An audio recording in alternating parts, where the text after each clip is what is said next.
Selamat malam para pendengar setia di seluruh Indonesia di Dongeng Aki Rukman. Selamat mendengarkan dan tetap merdeka.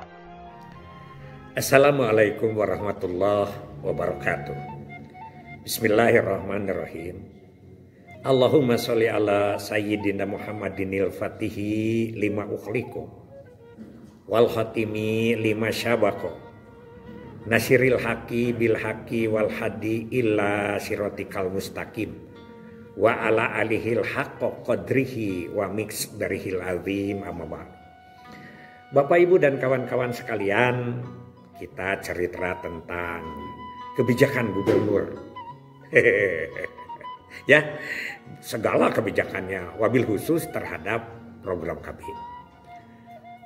Pertama begini, Aki sudah membaca surat dari gubernur yang ditandatangani oleh Sekda tentu saja tentang hasil rapat koordinasi mengenai kerja kepala desa yang rancage. Sudah baca. Jadi satu hari begitu keluar, begitu dibicarakan, langsung sudah ada perintah atau himbauan atau apa namanya.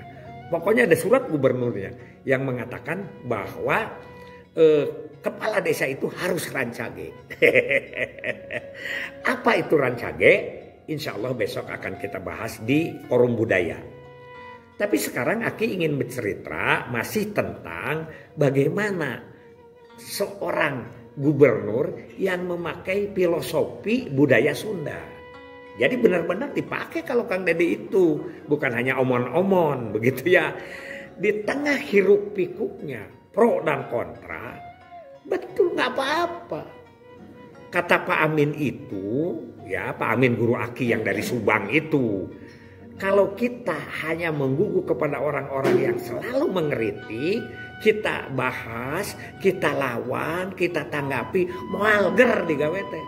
Tidak akan mulai kerja itu terus aja kita pasea. Tapi kita jalan aja dulu, jangan didengar. Betul kata Kang Dedi bahwa kalau semakin kencang yang berbicara semakin tidak didengar. Karena filosofinya dari Abah Anom. Kalau yang ngomong itu mulut didengarnya oleh telinga. Tapi kalau yang ngomong itu adalah hati maka didengarnya oleh rasa. Itu ya dua guru Pak Aki. Satu berguru ke Pak Dedi, bolehlah disebut berguru walaupun dalam filosofi Sunda Aki lebih dulu belajar, hanya Aki sampai SD, Pak Dedi sampai sarjana, bedanya di situ aja. Satu, yang kedua dari Pak Amin. Suksesnya ayudisasi di Subang karena kita tidak terlalu mendengar omongan-omongan orang. Jalan aja dulu. Nanti kalau sudah selesai baru kita nengok ke belakang. Sahan mengajak nasihat tadi. Siapa yang ngajak berantem tadi? Ayo, kerjaan saya sudah selesai. Jadi tidak ada yang rugi satu begitu. Nah cerita tentang filosofi Sunda itu adalah digawe teh kudu pok, pek, prak. Nah ini harus benar nih. Pok, apa itu pok? Pok dibicarakan. Dibicarakan dulu, idenya dikeluarkan dulu, dibicarakan dulu, diajak ngomong kepada semua orang. Pok itu. Kedua pek, pek pikiran, dipikirin dulu. Jadi tidak sembrono ya orang Sunda atau leluhur kita berbicara pek pikiran, apakah itu koordinasi, apakah itu langsung dan lain sebagainya. Ketiga prak pigawe der. Kerjakan, jangan banyak omon-omon begitu. Sekarang kan lihat Kang Dede itu ya, kalau dia punya ide, kalau ide itu memang tidak melanggar hukum, jalan terus. Itu kan yang bongkarnya di puncak itu. Kenapa dia berani sampai belum bicara langsung bongkar? Karena dia juga mikir.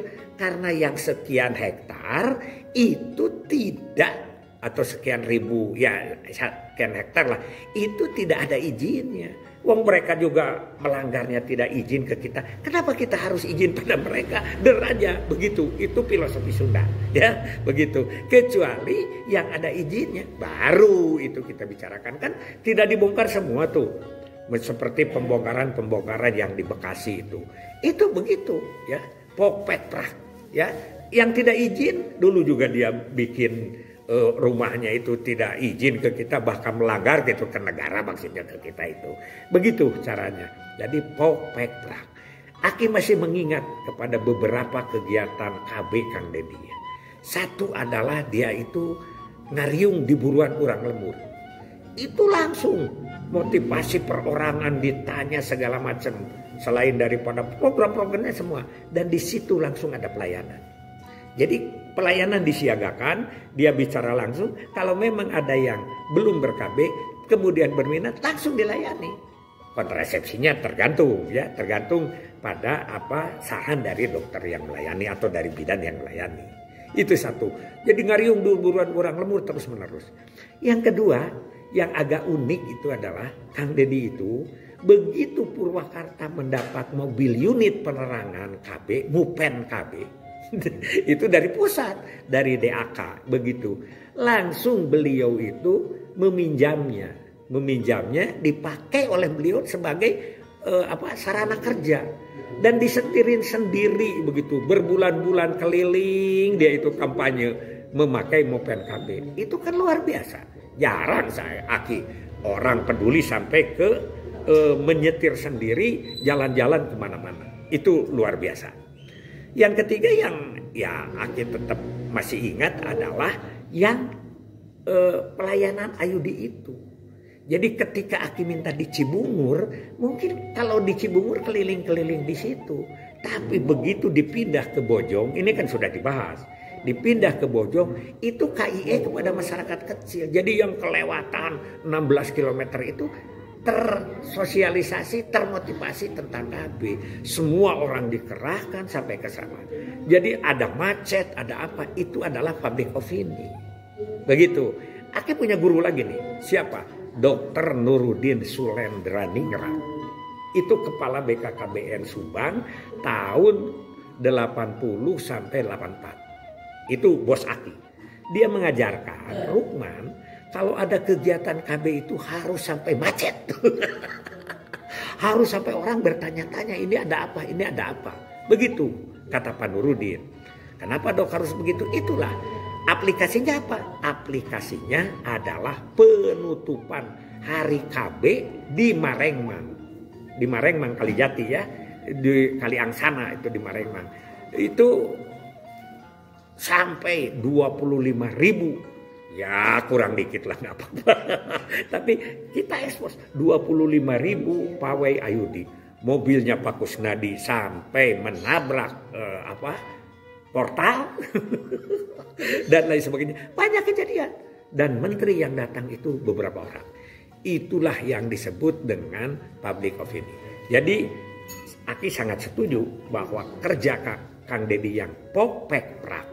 Dengan catatan tidak mendengar dulu yang negatif-negatif. Walaupun beliau juga tetap kan menanggapi. Begitu disebut beliau gubernur konten. Nah, nggak apa-apa. Lalu orang ramai yang pro yang kontra biasa. Yang pro mendukungkan itu keluar dari gubernur Kalimantan Timur itu ya.